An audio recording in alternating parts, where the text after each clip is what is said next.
the gift of peace. Gideon was the least of his family and the weakest of the clans of Manasseh.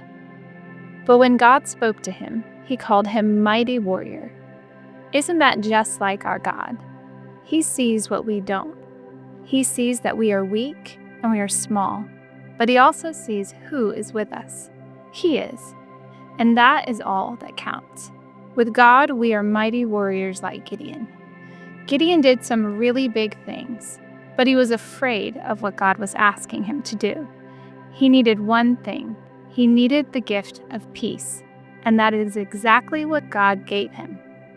Time and time again, when the Lord asked Gideon to do something outside of his ability and strength, the Lord spoke and confirmed his will and assured Gideon that he would make everything turn out all right.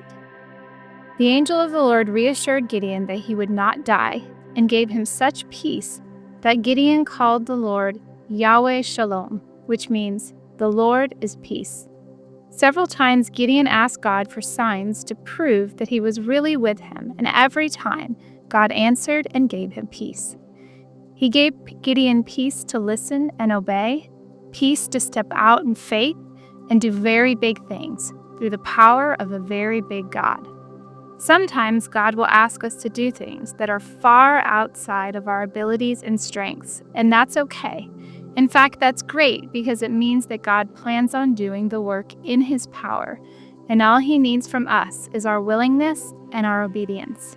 Anytime we are uncertain of God's will, He will confirm it with His gift of peace.